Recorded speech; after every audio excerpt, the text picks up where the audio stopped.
Yo, what's up, everybody? Welcome to a brand new episode of Music Made Addictz. It's our 10th edition, and we got a special guest today. We got D-Sturb in the house. Good morning. Welcome. Good morning. Come on. How are you? Actually, I'm fine now. I have been ill last week, but this weekend I had a free weekend, so Ooh. I am completely fine now. Recharged. All recharged and ready for this episode. Exactly. We always kick off the show with the same question, and that's the question: how do you get addicted to this music? What got you into hardstyle music, and when was it? I'm not sure how old I was, but I was chilling at my neighbor, and he was, we just played some games and listened to music, and we just exchanged some music when we found some cool tracks, and he came up with the Afterworld from DJ Isaac, I think. Yeah. Really old school hardstyle track, and it has a really unexpected drop. Yeah. So I didn't know the genre at that time, and at some moment you have like a really old school hardstyle sound, which is going faster and faster, and then at a really unexpected moment the kick comes in, and immediately I felt adrenaline. Yeah. And I never had that with other genres, so I was like, "Fuck, this is cool," you know. And we just searched for some more hardstyle tracks on the internet. I think LimeWire. We were just watching there for more hardstyle tracks, and we downloaded the Fear FM Top 100 of 2009. And actually, that mix got me into hardstyle because I just in the first place I listened to it when I was going by bicycle to school.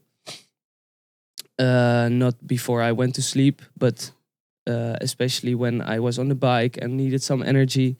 And I started to listen more and more often to that mix. Also, before I went to sleep, for example. And that meant for me that I started to like it even more and more. Yeah.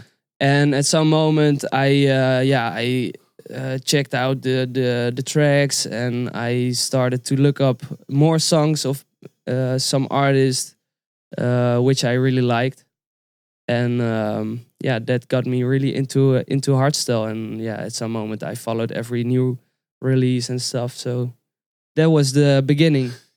That's what you got hooked. Oh, well, yeah. Yes. It's always good to see. It's I think hardstyle music itself, it's perfectly for when you're on a bike or in the gym, or it's really energetic music. You don't have that same kind of energy in different kinds of music. I think it's one of a kind. And but when did you start producing your own music? Can you remember that? Because you played the violin, right? Before. Yes, exactly. I started playing an instrument when I was 4, and that was the violin. Yeah. And I did that till I was 11. But when I was 11, I went to the secondary school, and it's not really cool when you come in a new class and you said I play violin. And when you're 11, that's a huge issue.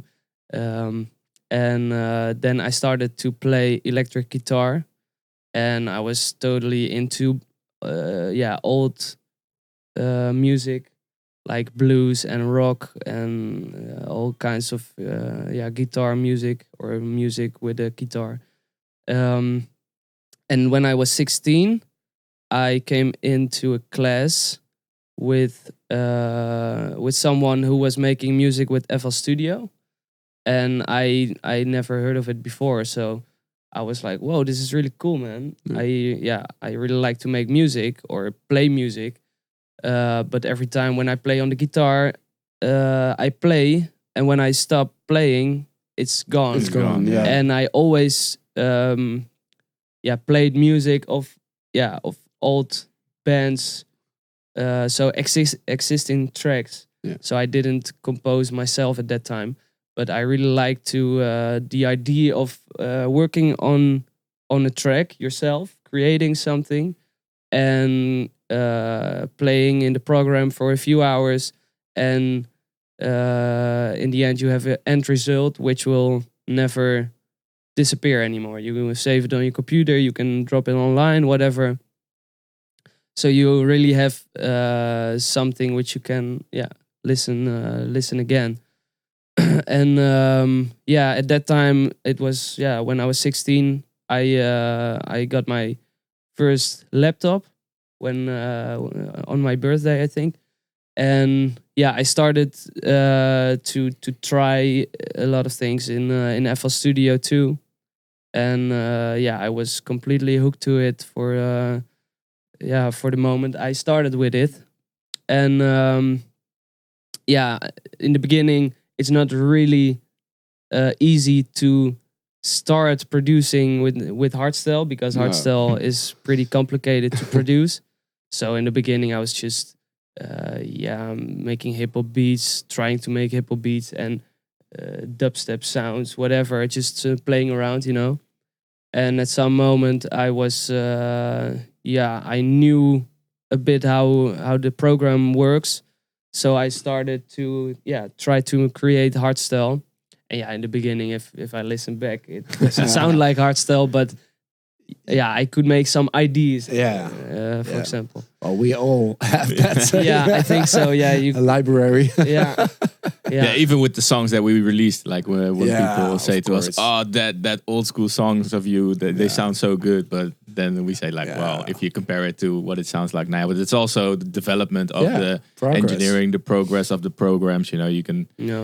I mean, you can make better music, but you can also work with better tools to make it sound even bigger. Yeah, exactly. How long did it took you to compose your first song, and what kind of genre was it? My first song. I wouldn't call it a song anymore, because when you listen back to it, it sounds like shit. But back in the days when I started, I always finished the song which I started with. And that was when I was 16, and I don't know how many hours I spent on it, but probably 4 hours or something. That's pretty fast. But that was a hip hop beat. Oh yeah, and hip hop beat you can make in 1 hour. Not the best hip hop beat, but you can make a hip hop beat within 1 hour. Yeah, just put it on a loop for 4 minutes. And exactly. It's a lot of repeating. So, but my first Hardstyle track, I can't remember. Oh, you can. Yeah, I can remember. Or even the first one you released, let's put it that way. Yeah, but I cannot remember how many hours I spent on it or something. No, I have no idea. No. Is it always? Do you have a same structure when you produce music?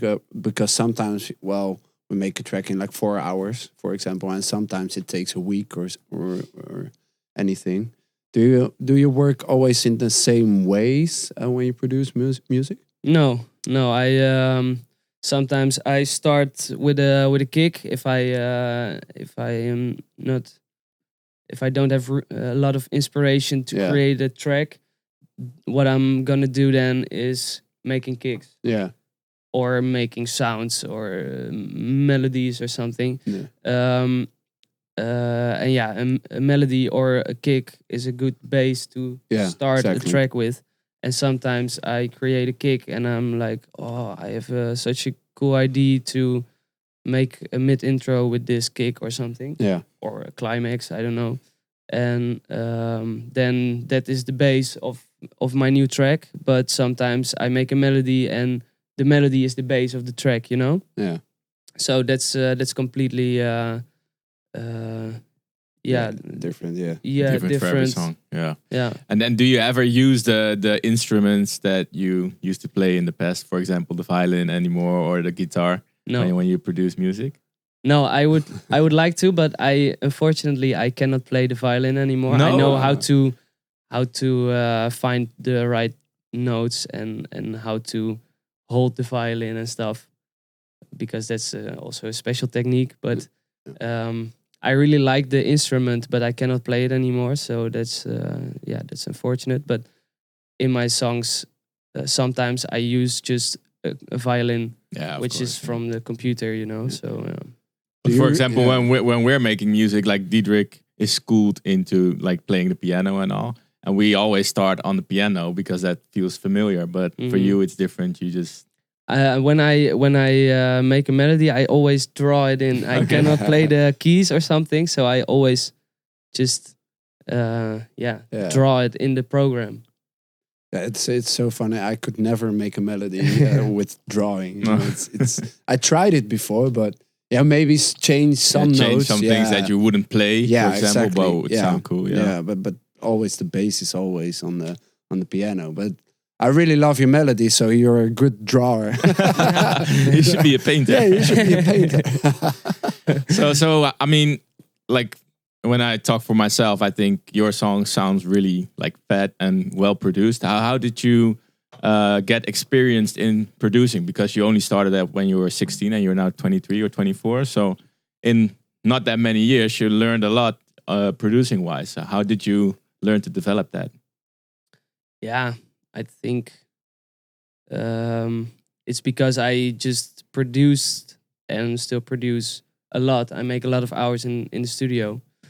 And also, what is really important, I think, is training your ears. A lot of, like for example, when I started producing, and I opened the equalizer, I was like, okay, bass, just boost the bass. I like bass, boost it.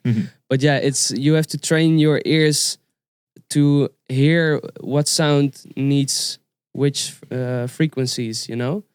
And especially with the mixdown, your snare, does it have a cool effect to add the mid-low frequencies, or is it better for the mix to cut it off? You know, it's just a choice you have to make, and I think that you can only make the choices to have your ears trained well, and I think that takes some time because for sure you cannot really learn it really quick, I think, in my opinion. But at some moment when you produce a lot, when you make a lot of studio hours, and you put a lot of time and effort in it, then you develop your ears and also your qualities within the program you use. Yeah, I think you learned fast because it took us 12 years. I think in the last 3 years we're finally happy. Well, you're never satisfied, of course, but finally happy with the sound and with the mixdown we have now. And it's. I think also sometimes if you're really schooled in producing music, you're stuck to some rules. You know, they say like, all right, if you got a bass, for example, like a bass in your song, they say don't have two low frequencies on top of each other because it doesn't sound good. But sometimes you just have to forget about the rules and just trust your ears. Yeah. Just sometimes it makes perfect sense to conflict some frequencies into each other, and it makes something really special out of it. It's if you trust your ears and you know what sounds good and what doesn't, you know, you can just bend the rules a bit. I think that's also what makes it creativity flow. I think exactly the same. When I'm making kicks, for example, or also mixdown, I'm also not giving a fuck about the rules, because I think you can better not think about the rules and just try something which a producer which is well schooled, like you called it, will say, oh no, you shouldn't do that. That's you cannot do that. Yeah. But then I especially then I want to do it because in that way I can create my most original sounds. I think the most sounds I make out of kicks, also screeches, and it you can create really weird screeches.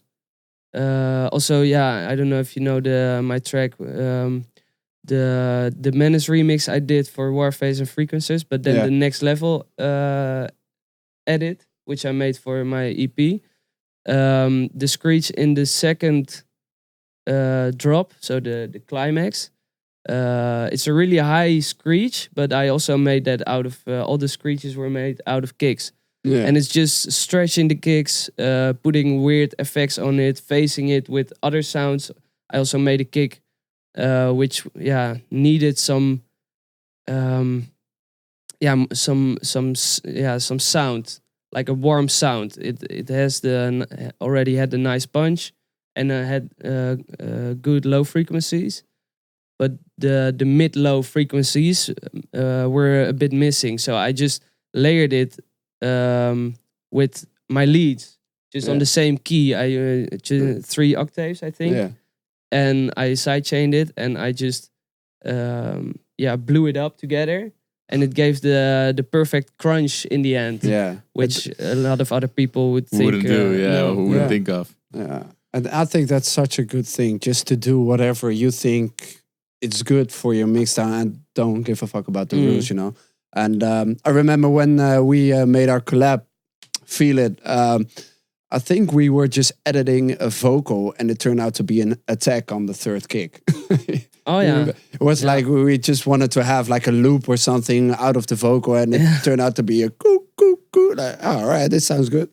Well, let's leave it like this. Yeah, you know? exactly. Yeah, sometimes the best things happen just by trying it, and don't walk the normal paths. And also, for me, a lot of nice additions are created by coincidence. Yeah, exactly. Just when you loop something by coincidence, it's like, hey, what do I hear? Hey, this sounds cool. Like the tail of a screech or something.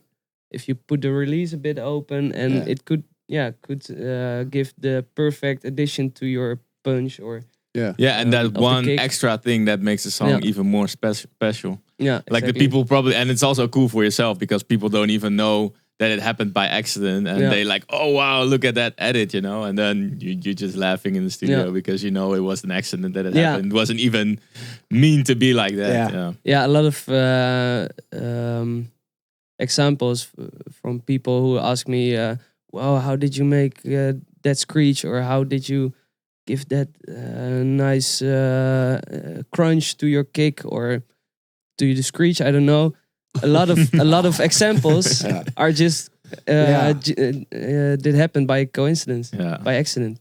We have to say, well, when we make weird sounds, for example, also with the Ghost Stories theme and all, and with the Impact anthem, we made sounds that's supposed to sound like Titans, you know, with all monsters, and we're just gonna do some stuff, freak the hell out of it, because I don't know where to start. You just start. There's no plugin that says like, I have a really nice hardstyle Titan sound or something. I mean, you have to just do stuff. And actually one of the screeches is just a cello. It's like a really low bass cello who does like, and then distort the hell out of it. Stretched it so it gives it a little bit of like which track is it? Well, we have a couple. Well, the Ghost Stories was the first one. Ghost Stories, the track itself is like, it sounds a bit like a door creaking. But that's just a stretch thing of a cello. And I really like that. I already thought a bit like the same.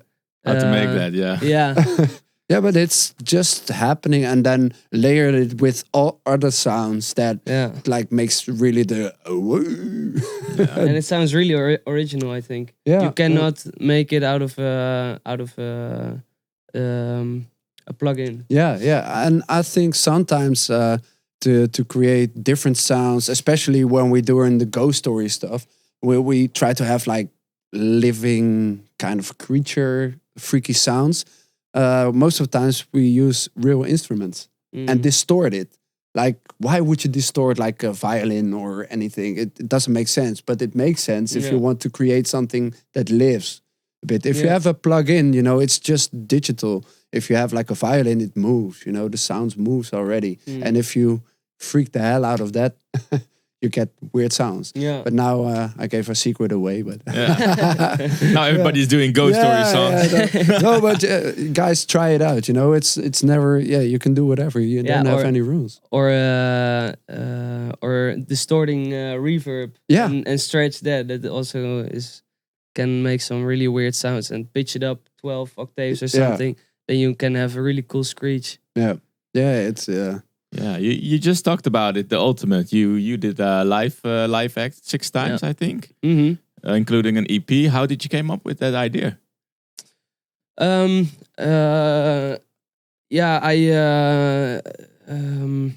had a live act.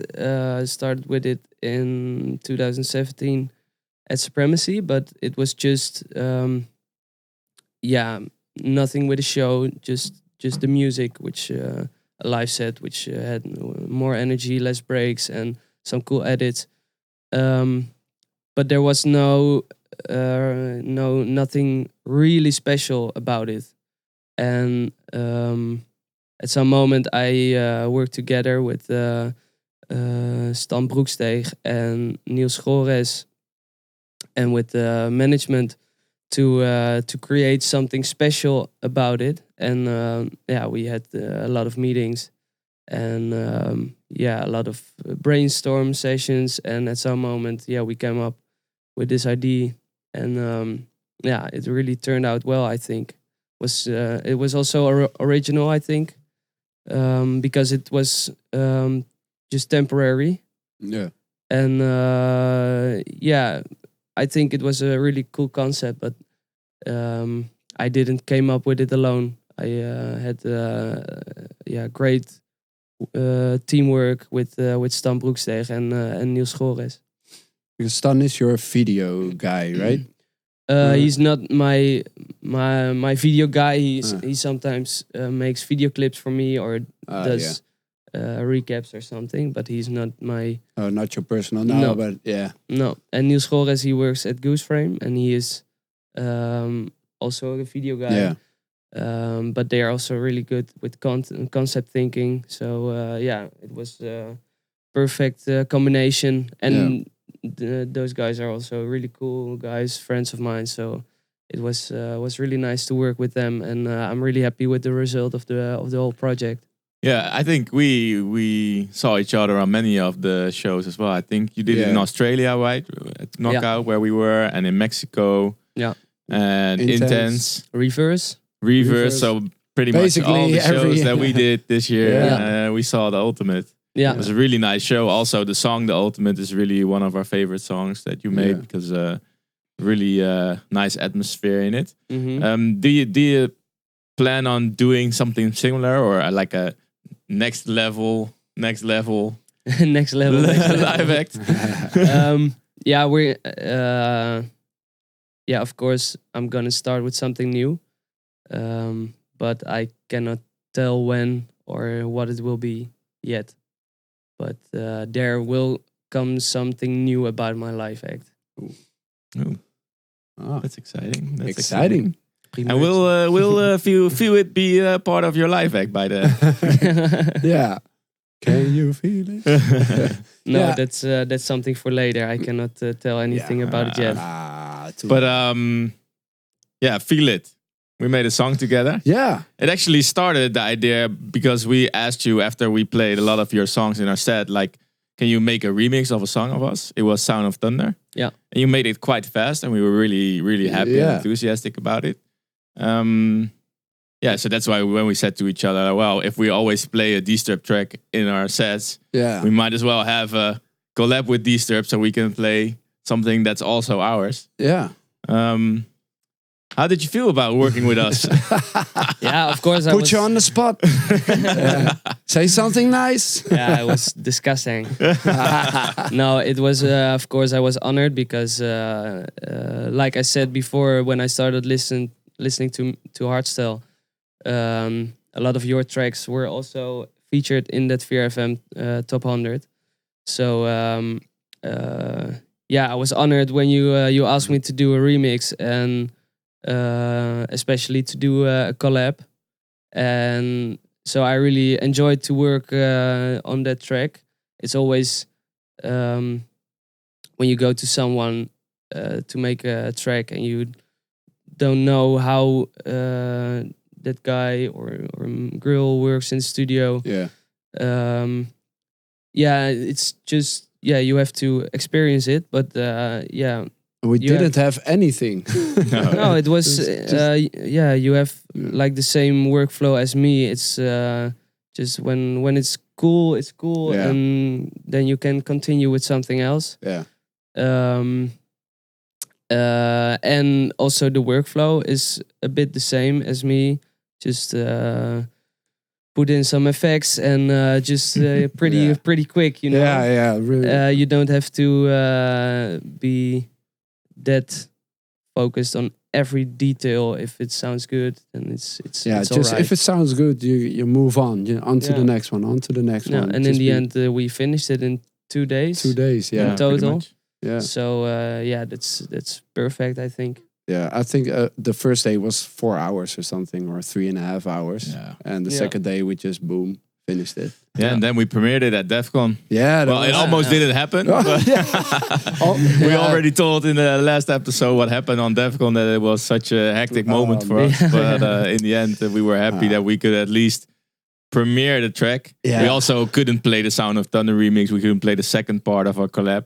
Yeah. All because of the issues we had with our SD cards. But it was cool to have you on stage. And also cool to share a lot of moments with you on tour as well. Because we said in the studio, it was only 2 days, but we had so much fun. And also on tour, I mean, you're a really big party goer. Yes. Mexico. Yeah, we finally found someone that could tip to Diedrich. Yes. There's not many people that can. Yeah, well, the Tweekaz. Oh, yeah. True. I can't handle the Tweekaz anymore. Those guys are the worst. Yeah, Jägermeister. I'm also not a Jägermeister fan. And I played at their exclusive. Yeah, everybody had. I don't know anything about it anymore. No. No, they had, I think, 6 bottles of Jägermeister. Yeah, they were all warm. Yeah, they drink them warm as well. It's not even cool. Yeah. Oh. Yeah, and during our set, it was disgusting. always when I touch the Jägermeister, it ends bad. It ends really bad.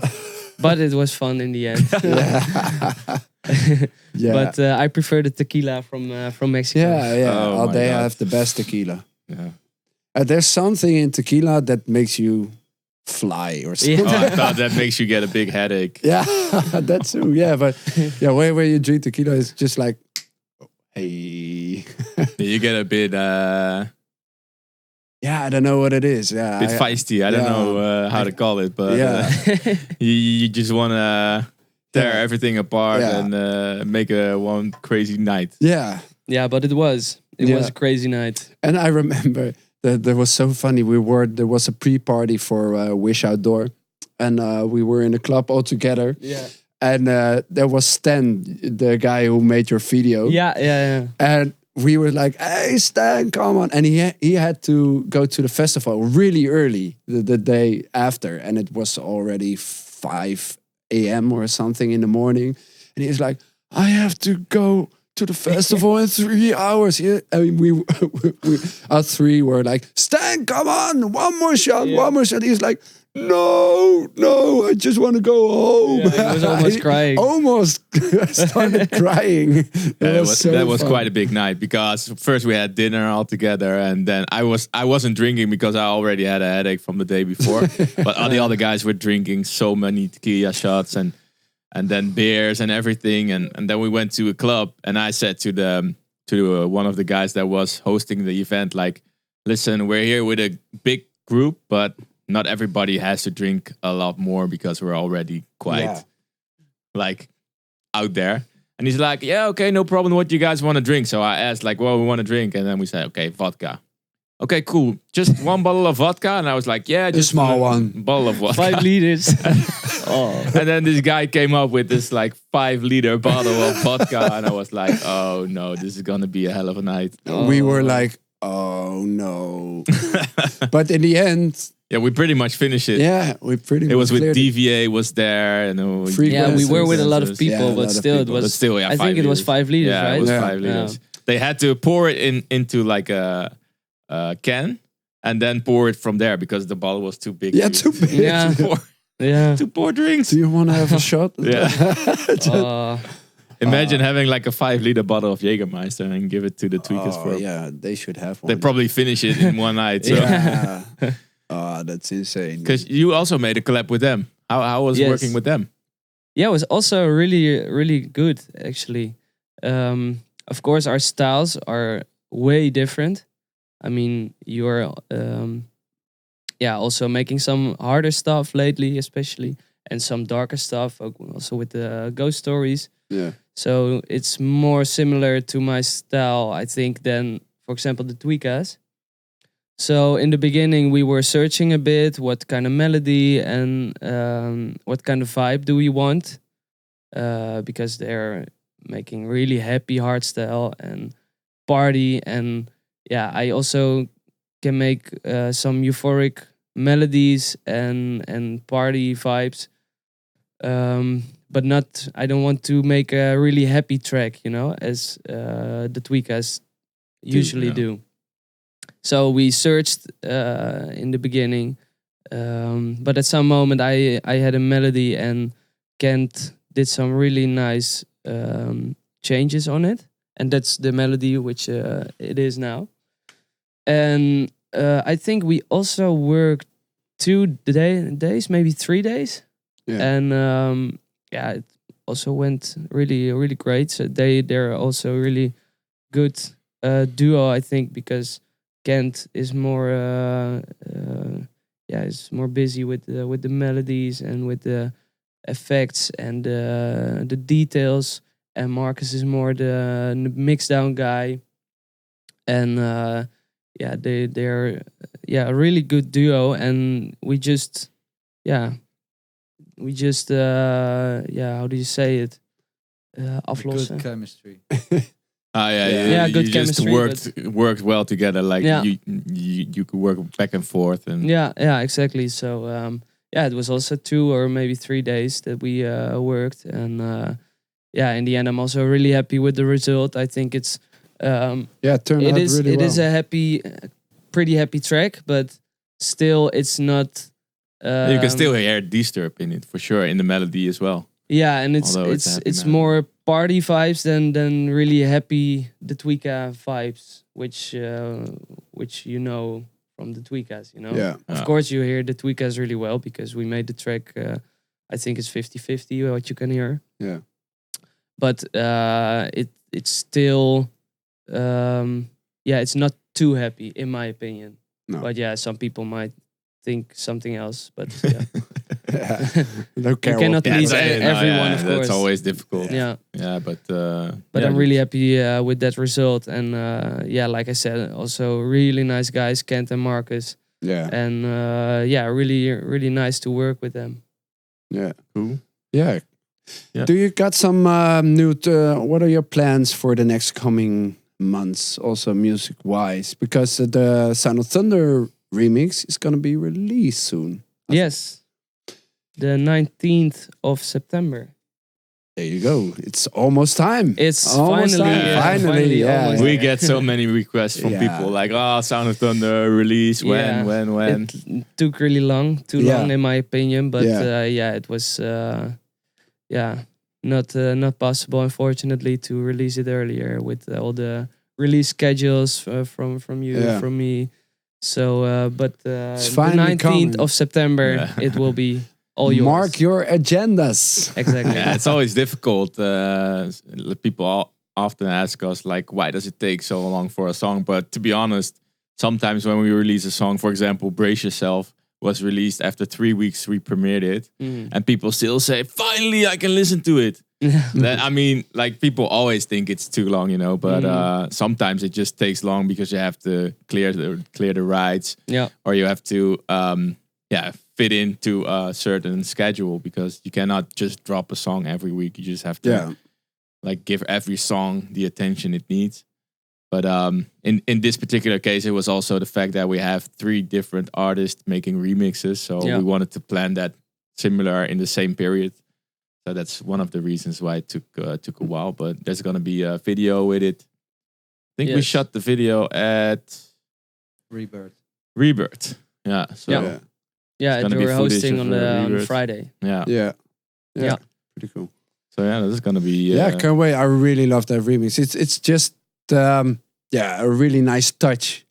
You know, it's in the beginning I was like, I really wonder what he's gonna do with it. You know, but it turned out really, perfect. I think. Because the song.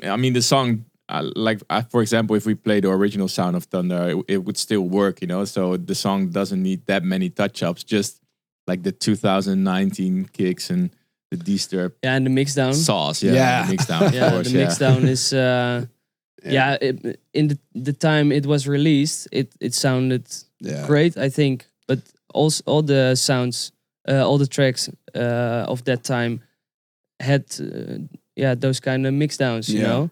But the genre and the develops sound, and it's 10 years ago that we released. I think. It was 2009. It was in the Fear of M top 100. I think. Do you remember which spot? I think 99.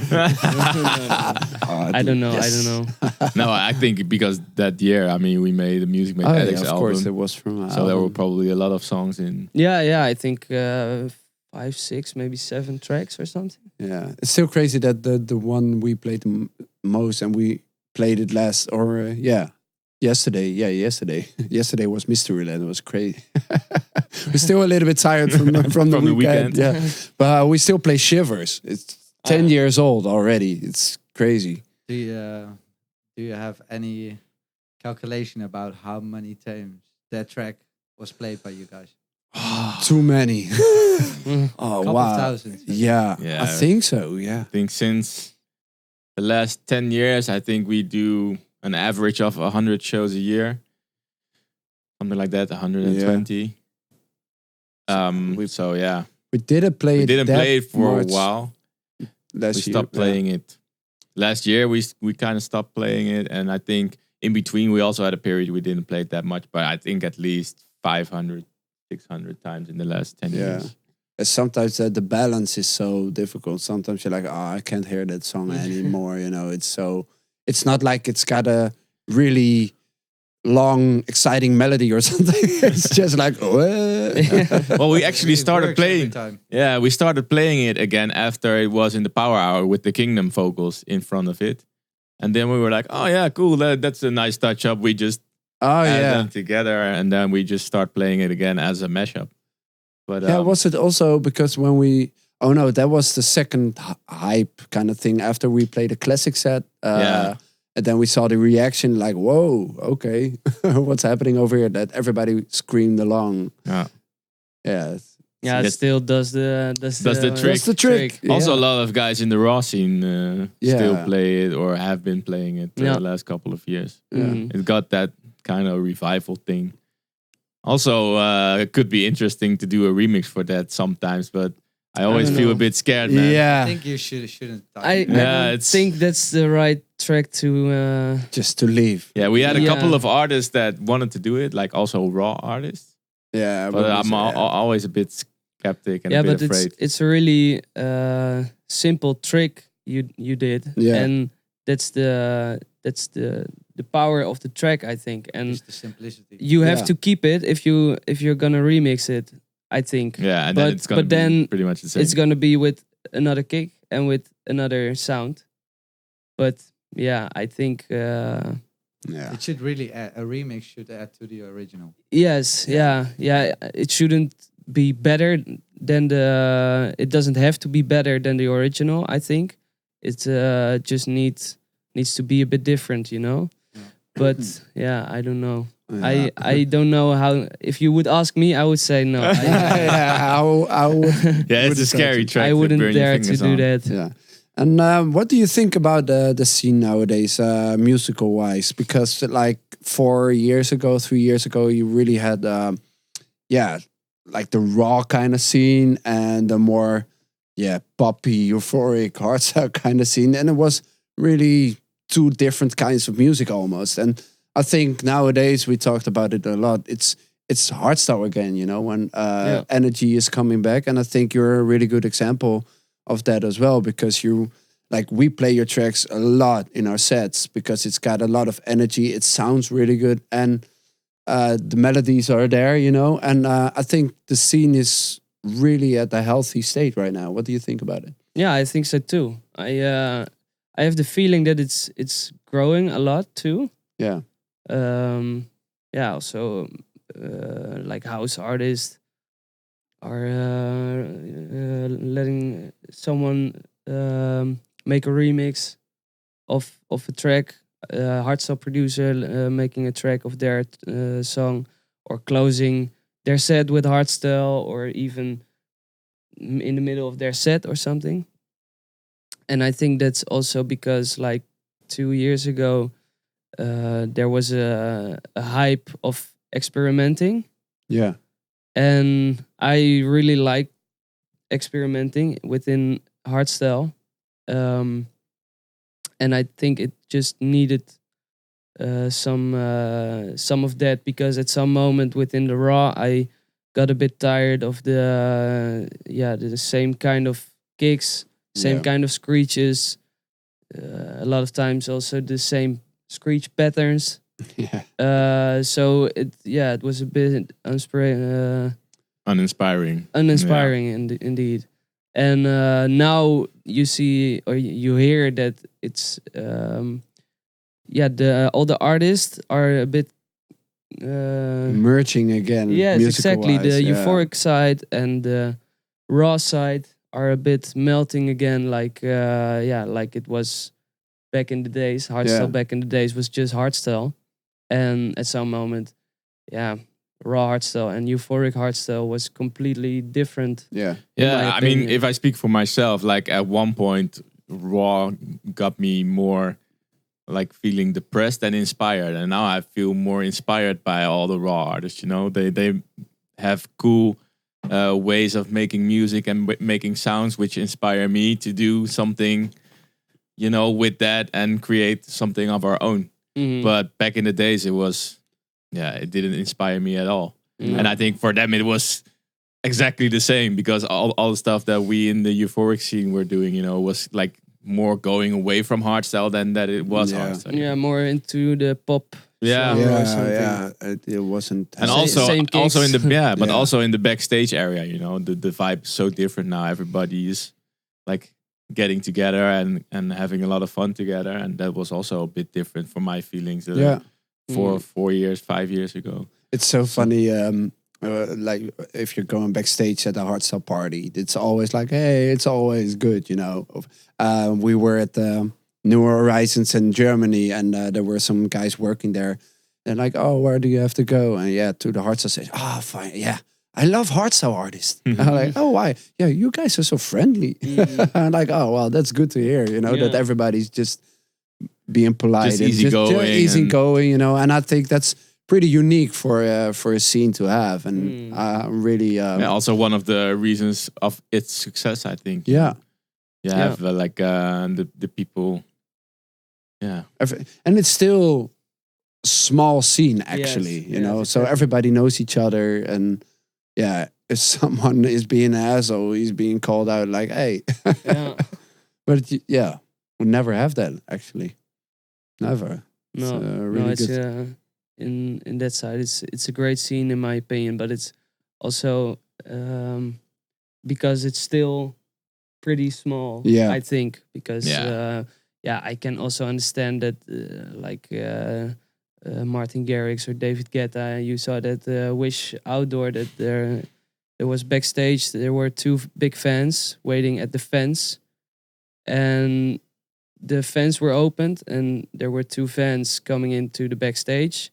David Guetta with his crew stepped out, and they stepped immediately into the fence, which were already in the backstage.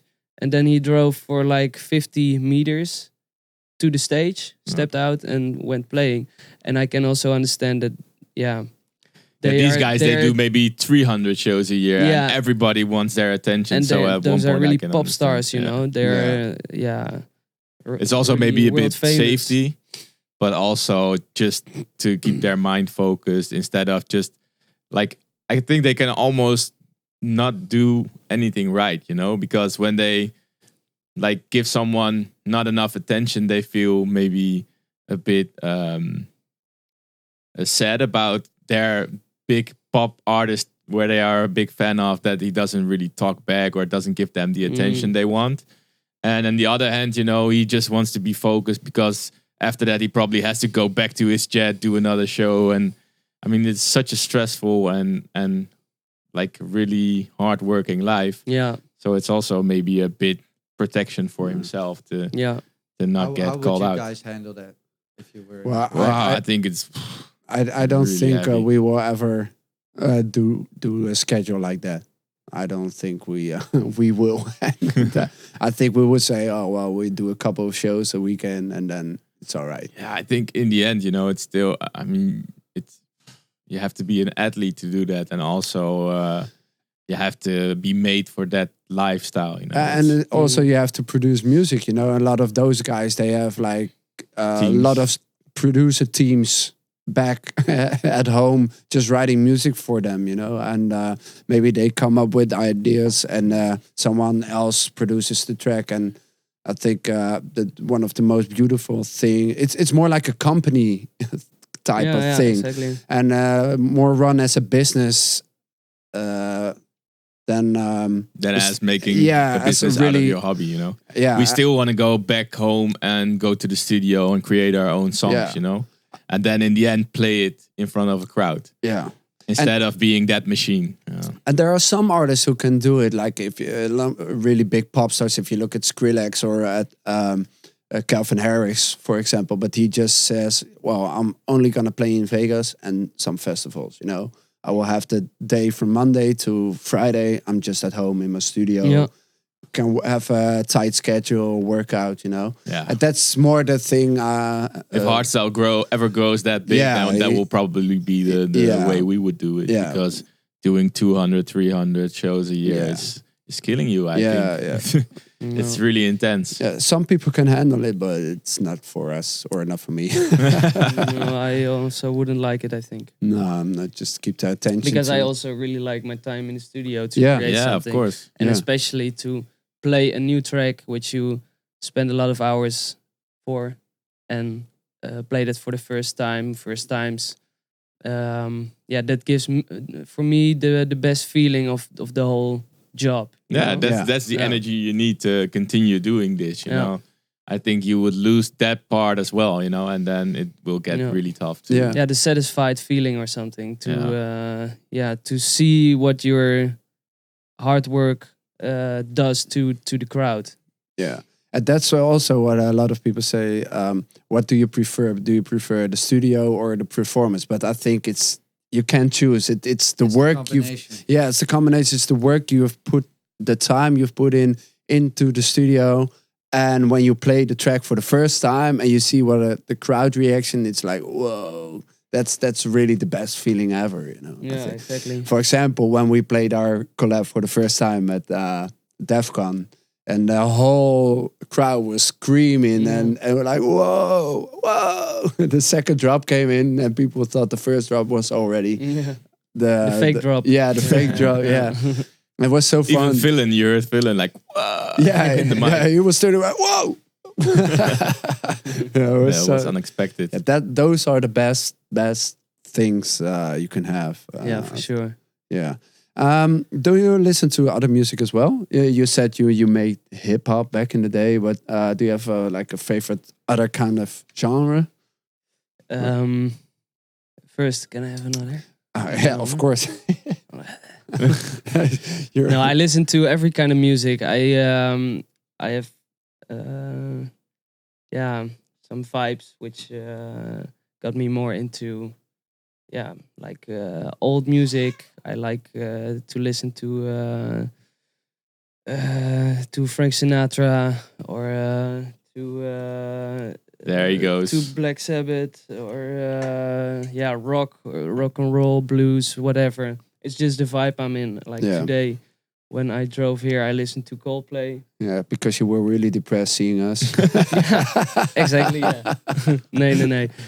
It was I just liked it in the sun and so I like every styles of music. I used to listen to a lot of Dutch hip hop too, but I'm not really into that anymore. Also because it changed a lot, and it's not really the type of hip hop I like. Which artist was it? I listened to a lot of I was a big fan of Winne. Oh yeah, Winne. Yeah, he's from Rotterdam. He's really and I listened to his new album pretty new, and I really liked it. Yeah. It's crazy to see. We had in Holland. We had a really good hip hop scene. It was really top notch quality. Opgezwollen. Yeah, those were my favorite. Yeah, there was really, and also the production level was insane. It was if you guys see, it's Opgezwollen. Yeah, it's a typical Dutch name. And if you listen to those tracks from back in the day, the production level was insane, and still is. And it's crazy that that producer, he just decided, well, I'm gonna quit with music. I'm just gonna paint now. And everybody was like, what? It's like you're on top of the game, above everybody. And he was just like, yeah, I'm not gonna do it anymore. It's so strange to me. That he just, that an artist who is so good, just quits. It's as a duo. Yeah, it's insane. Yeah. Anyways, if people have questions, you can. We got some. Oh yeah, perfect. Yeah. This one is for Jorrit. Which EDM artist would you like to collab with? I'm a big fan of Martin Garrix. So if he sees it, Martin, call me. And I also like Don Diablo, his tracks. Yeah. For the rest, those guys I listen the most to when I listen to EDM. So I like Don Diablo as well. He's got the crazy energy in his sound, and it's so unique, but still groovy. It's crazy. Also, when you see him play, I really like it, and the productions are really good. Yeah, really good. Yeah, really. Also, really original. I think you can. Yeah. If you hear a new track of him on the radio, you didn't hear his name yet. You can already tell. Yeah, he found I think the perfect combination between club, radio, and festival. It's really danceable, but it's still comfortable to listen to. Yeah, really catchy too. Yeah. Well, that's a golden combination. Yeah, the golden combination. Exactly. I mean, it makes life more easy, Yeah. It's really nice. All right. Okay. How do you produce your kick rolls or kick rhythms? How I produce that? Yeah, so they stand out, of course. It's what you're known for. But how do you mean how I create it? How I come up with it? Yeah. It's a question a lot of people ask me, but it's I really like kick rolls, and it makes the track interesting, I think. And also danceable, because when you only have the kick forward to the floor without any changes in it, I think it's a bit boring. But I don't know how I come up with it. It's just I just try something, and that's my whole when I produce a track, everything I do is just experimenting. I don't know how it's gonna sound. I just try something, and when it's cool, then I keep it. Sometimes I have of course, a kick roll in my head. I don't know. It pops up. I don't know where it comes from. I woke up with this kick roll in my head. Yeah. I don't know. But then, I try it. If it's cool, I'll keep it. But it also depends on the kick, because you cannot take like a kick roll pattern, to call it like this, and it's possible that not every kick is cool, sounds cool with that kick roll pattern, you know. So it's also it also depends on the kick. Yeah. Well, it's interesting because like Radical Redemption, for instance, has experienced drumming, but for you it's different. Yes, I never played drums or something. You never smash your violin on the table. Ja, slow act. Als ik een beetje klaar was. Oh yeah, yeah. It stands out. I think it adds a lot of energy and speed as well into tracks. We're not really familiar with. In Euphoric back in the we didn't have. Well, actually, it's a funny story. Joey told us like, back you had the amazing kick rolls. I'm like, we had. Yeah, I always listen to Joey Radical Redemption, to our Blame It on the Music remix. Yeah, Human Soul. And and it has at the end it's got dum dum dum dum dum dum dum, and also the Decibel anthem remix. And he's like, I always used to listen to your kick rolls. I'm like, oh, I completely forgot we had that. Was so funny. Yeah, yeah. Oh yeah, no, it's such a typical thing for the raw kick rolls, actually. Yeah. I mean, it's a cool thing, and the people can smash to it when they're dancing, and it's a cool feature, you know. But it makes your track stand out again for like the kick rolls. Yeah, I think it's nice. Yeah, it's a bit how would you say it, like addicting, you know, because when you, for example, when we play your songs or the songs that we made together, then you find yourself doing the kick rolls with your arms. I'm like, oh yeah, I can now imagine why people do them. You know, it's really something that you get addicted to doing. To hit them right. But it's like playing the air guitar. You know, but then for hardstyle. Yeah, in a couple of years you got like competitions. Yeah, the kick roll competition. Also, I cannot play the keys, but when I hear a melody, or when I'm playing live and there's a melody, I'm always doing this. But it's just nice to do or something.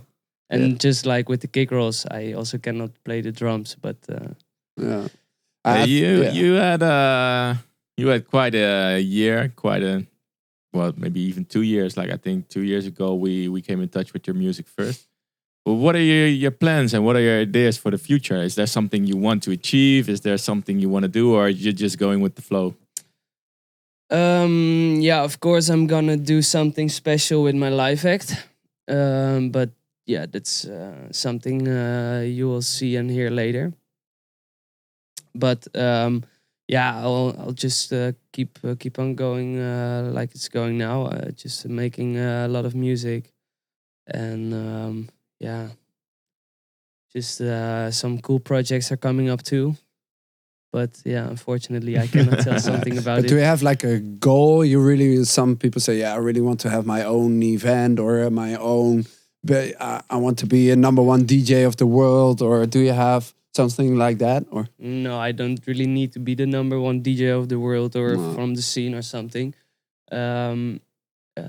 Because I don't see this genre as a competition. You know, it's just I want to make music because I like it, and I like to play it for the people who likes my music, and that satisfies me. But yeah, I'm fine if my fans also are fan of your music or something. I don't need to be the best. Like I said, I don't see it as a competition or something.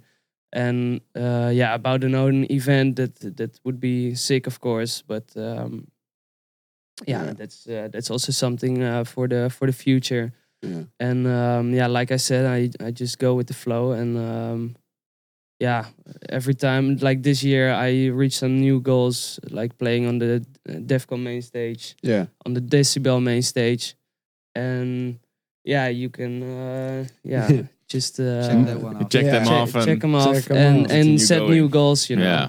Yeah, I never get that competition part ever. You know, I think our scene is so small, for example, so we got so much room for everybody. I think it can be a lot bigger, you know, if there are more producers, more artists, you know. I think still, you know, we Yeah, of course it's cool if your fans think you're the hottest artist of the moment or something, course. but it's not Yeah, but to something be you a need. favorite is something different than to be. To be the Yeah. number one. Yeah. yeah, I mean, to get recognition of your fans, that's really That's the nice. best. Yeah, that's the most Yeah. important that's the thing. most important thing. Yeah, Yeah, yeah, beautiful, beautiful. and satisfying your fans, of course, with your Yeah, music to make them happy with something that makes you happy. Yeah, the crowd reaction is more interesting Yeah, than and that also being gives a the number connection, one. I think, with the fans. That because of course, I listen a lot also to my own music, and yeah, that's because what I make is what I like. Of course, I'm not gonna make something which I don't like. Yeah. And yeah, my fans also like my music, so then yeah, you have immediately A connection, yeah. yeah, yeah. It's something so. I think it's still something so strange and beautiful that what we're making just comes out of our heads in the studio all by ourselves.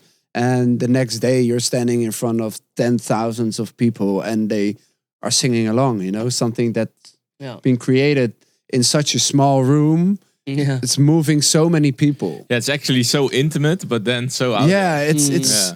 it's a crazy feeling. It's something I think that there's that's the natural high at the top of its yeah, at the top, you know. It's I think nothing compares to that feeling. Yeah. Really, really nothing. True. So yeah, People are also wondering, how did you experience being on the Defcon 1 main stage this year? Yeah, of course. It's I think for every beginning hardstyle producer, one of your bucket list things, one of the top things. And yeah, I was of course really hyped about it. And it was really warm that day. yeah, So yeah, I could imagine that people were not going totally crazy because it's Yeah, it was you were already insanely hot. sweating if you were insane. standing still in the sun, you know. Also in the shadow, by the way. But it was totally crazy. I didn't expect it to be that good when I drove to Defcon because I felt the Because of heat, the heat. and so it was super sick, and I hope to experience it another time, of course. yeah, yeah. with better weather. Yeah, Yeah. In the end, the weather was great, of course, but It's better than all the rain, but still it Yeah. was yeah, It's tiring. yeah. Mhm. It's I completely understand. I think a lot of people just during the day after power hour they just went back to the campsite just to. But to be chill out fair, a we bit. were there because we shared a moment on stage Yeah. with the Collab during your set, and we were waiting in the backstage, and I just didn't know how to handle myself. You know, I was just sitting down, then I felt so bad, and then I stand up, and I just try to find some shade or some wind, you know, to cool down, but I just didn't know what to do with myself because of the heat. Yeah, So can you imagine in front of the stage, like in the burning sun, dancing? You know, yeah, respect to all those Yeah. guys who kept on dancing. Yes, Respect. exactly. You guys are the true warriors. yeah, that's for sure. Yeah, respect. Yeah. Okay. Another one. What's your favorite D-Block and Estvan track?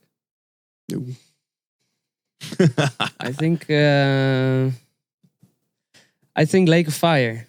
Lake of Fire. Yeah, Yeah. because that's the maybe in 2 years I will say a different track, an older track. I don't know, but it's also a new track, so it's something something fresh. And also when people ask me what do you think is your own best track, I will also call a recent track. Yeah. But yeah, Lake of Fire is yeah, I play it every set if they don't play after or before me. And, did you play it on decibel? Because we didn't have time to play it. Yes, I played it. Yeah, because Diederik, he said we forgot to play it, so you can play it. Yeah. So I was like, oh, thanks. Yeah. I'll do it. So yeah, I played it at the Decibel main stage too. And so that's the track right now. Yeah, for us me. at this point, it's really sometimes really difficult. When we play an hour, then we have to skip a couple of tracks. Because we just made so many tracks, and you always want a balance between new and old, you know. And yeah, we don't want to play like 10 Ghost Story songs in an hour as well. You know, it's not a Ghost Stories live act, so you have to pick. And if you don't have it, like for example at Decibel, we're like, oh shit, we want to play this one. Oh, we still have like 8 minutes. Oh shit, yeah, you gotta choose. Maybe you have to make a mashup. Yeah, yeah, but it's a new track. So it's a new track. You just want to play it. So and we really wanted to play Fallen Souls. Yeah, because Fallen Souls is gonna be the next Ghost Stories release. Yeah, send me. Yeah, that one is a bit of a longer break, more atmospheric, filmic track. So Lake of Fire is really energetic. Yeah, this one is really more into the Twilight Zone, emotional. Yeah, and it's got, I think, one of the longest melodies we made, except for From the Heart. Yeah. Well, maybe this one is even longer. I don't. Yeah, no, From the Heart is but one.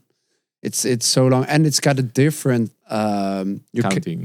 Counting. Yeah, so it's 6 bars, and after that it goes to 4/4. So yeah, it's something. But you you still can follow it, you know. But that makes it kind of unique, I think. And so it's also difficult to mix it. You can't mix it right away. You have to wait until the last part, the last 12 seconds to mix it. Otherwise, so it's already a heads up to all the DJs out there. If you want to play it, be careful because the timing is different. I remember when the first 3/4 hardstyle track came out. I think it was Nothing Else Matters from exactly. And everybody, some DJs just tried to play it, mix it on top of the melody. You're like, oh, what's happening? I'm like, oh, dude. You can't mix it's not it gonna like work. That. No, it's not gonna work. But I think today we get the one of the finals or the video of Fallen Souls. So exciting! Yeah, we had the guys on last month. Can't wait to see the video. It's always so excited. Yeah, so because your remix is coming the 19th of September, but we also have the Rebel remix of Soundrush coming before, and the Deaf and Wild remix of Supernova. So I think somewhere after your remix, we will release Fallen Souls, I think. So maybe in the end of September. Yeah. A lot of music. Collab. What about the collab? Yeah. It's we're now just figuring out what we're gonna do with the video clip or do we already know how we're gonna call the song? Yeah, well, we were doubting between Can You Feel It and Feel It. Oh. Wow. Yeah, but I think what does the people can you feel it or feel it? Can you feel it or feel it? Yeah, they can put it in the reaction. Yeah, in the reaction. Yeah. I think just feel it for me. I think so too. Because less is more. Yeah, less is more, and then it's like D-Block and S1 and D-Sturb feel it. Yeah, but our feeling. Or can you feel it? Yeah, can you feel it? Yeah, with a question mark in the back. Like, can you feel it? Can you feel it? Yeah. Can you feel it? Yeah. Or if you got another name, which is really good for the track. Yeah. Be my guess, but probably no. But I think we have to do like a video clip with that. For sure. Yes, for like, sure. Shoot something cool. Yeah. And so I think that will still take a while, also because your remix is coming now first. So we're probably gonna spread it out a bit and just get the people more hyped for the song. Yeah, you got too much music to release. Yeah, that's also an issue sometimes, but better have it like that. Yeah. And I mean, people can still watch your DEF CON live set or ours, and exactly. the song is in there. Yeah, on the Q-Dance channel.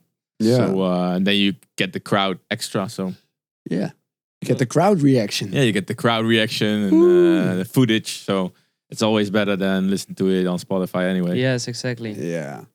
And it's pretty good quality in the DEF CON set. Yeah. So, Yeah, so just check out our sets if you want to hear it. And Yeah. otherwise, you have to wait. I'm sorry. Or visit one of our shows. That's the best. Indeed. Because, Then you get the full experience. yeah, and you Then can you feel can it. really feel you it. really feel it. Well, I think you can feel it. Or we have to call it feel it with a With a? Exclamation mark. exclamation. Wow, exclamation mark. Wat is dat? Een Uitroepteken. Oh ja. Feel it. Feel it. Feel it, yeah. Maybe better. Yeah, feel it. Feel it. Niet feel, yeah. can you feel it? Yeah. Feel it. Yeah, feel it. Here, feel it. Or fill it. Yeah, Feel it. Feel it. Yeah. Oh, I love fillets. We had a lot of fillets in Mexico. In Mexico, you can eat good fillets. Oh, they have the best steak over there. Oh, it's so good. Yeah. That's also a good name. Next Fillet. question. Next question. Yeah. So, for you, Jort, what was the most challenging track to produce?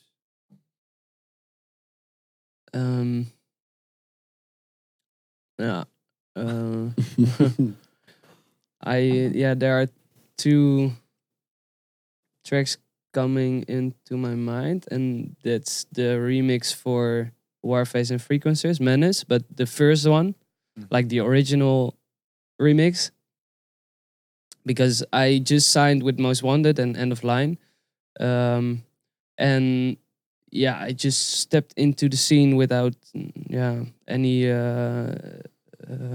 without nobody knowing me. And Warface asked me to do a remix and to be premiered at Hardbase. So it was for me a huge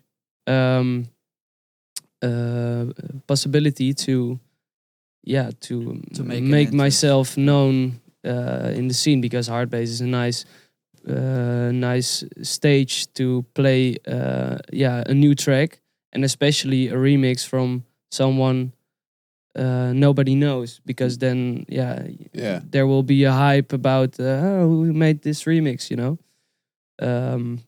So I took a lot of time for me to make that remix, because I wanted to get the best result, of course.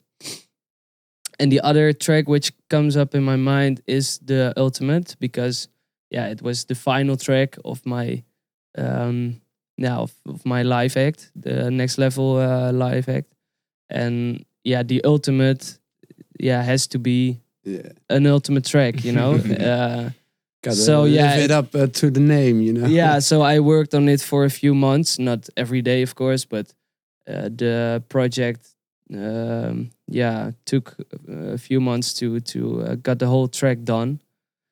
And in those months I was just thinking about what to do, or making a catchy melody. And at some moment I had the melody which is the final melody. And then I was like, okay, this is going to be the melody. Also with the kicks, you have to find the right kick which fits perfectly in it. And that takes some time, because you need to experiment how to create the best sounds which fits together, you know. So that was also a really challenging track for me. So but those it turned out great.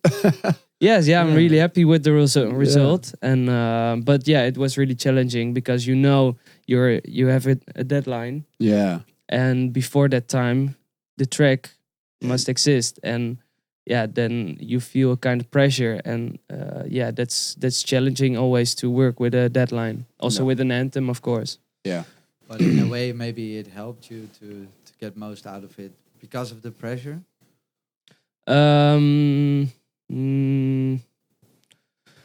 Maybe. I don't know. Actually, it's. We always work quite well under pressure. It always feels bad in the beginning, but in the end, you just get that mindset, extra vibe in the studio that makes you more creative for something. And sometimes it's like the real creative process. It comes and it goes. But if you have like a deadline, we always say, all right, we have 3 weeks to finish like 3-4 songs, and we're not gonna leave till it's finished. You know, and when you have that mindset, it's like,